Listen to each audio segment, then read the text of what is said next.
Io spero che anche nelle proposte più drammatiche riusciamo a contaminare il nostro pubblico di gioia, di piacere, della partecipazione dell'evento, dell'accadimento teatrale. Io credo, e credendo appunto che sia un rito collettivo, credo nel benessere della partecipazione al rito teatrale e anche nel suo divertimento. La stagione 25-26 del Teatro Stabile del Veneto parte sotto gli auspici di un triennio in cui ha aumentato del 21% le sue alzate di sipario, con una presenza del pubblico cresciuta del 56%, che ha superato nel 2024 le 175.000 presenze.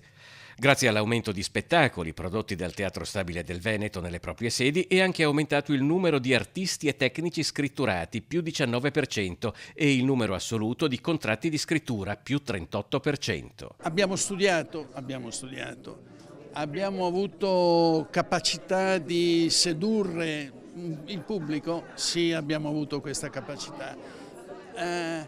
Abbiamo avuto da parte delle istituzioni un grande aiuto, certo, e poi abbiamo avuto anche fortuna. La stagione 25-26 porta all'interno della Fondazione Teatro Stabile del Veneto importanti cambiamenti ma anche tante conferme, a partire da un cartellone di 80 spettacoli, di cui 37 in abbonamento, 12 a Venezia, 12 a Treviso e 13 a Padova, pensato per intercettare un pubblico sempre più vasto, tra grandi interpreti, nuove proposte e classici intramontabili. Quello che mette tutto insieme è l'incontro tra i grandi autori con i grandi attori e le grandi attrici del panorama nazionale. Sono convinto che gli attori italiani e le attrici italiane nella storia abbiano insegnato non solo a recitare, ma io credo anche un po' a pensare e a vivere in tutto il mondo. Per la sua nuova regia, il direttore artistico del Teatro Stabile del Veneto, Filippo Dini, ha scelto il Gabbiano di Anton Chekhov, portando al suo fianco sul palcoscenico un interprete come Giuliana De Sio. In cinema ho fatto con Alberto Sordi il Molière, ho fatto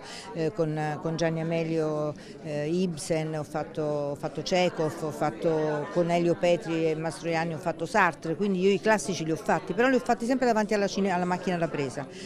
È la prima volta che faccio un classico sul palcoscenico e lo faccio perché c'è Filippo, perché io adoro Filippo come regista. E per il futuro il Teatro Stabile allarga i confini. C'è un progetto importante che porta tutti i teatri che vogliano farlo, da Verona fino alla Croazia, a mettersi insieme per costituire un gruppo di pressione migliore, più forte per l'Europa, perché è l'Europa che ha i soldi, e per essere più capaci di promuovere i singoli spettacoli.